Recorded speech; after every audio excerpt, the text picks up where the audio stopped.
Gagawa tayo ng sweet potato cupcake. So, mayroon ako dito 3 cups na flour, 1 cup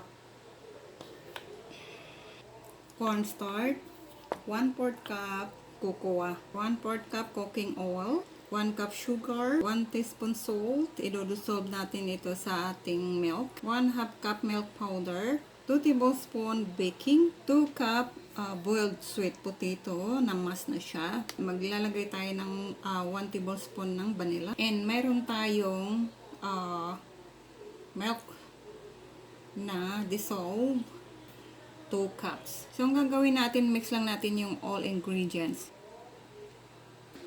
Cooking oil.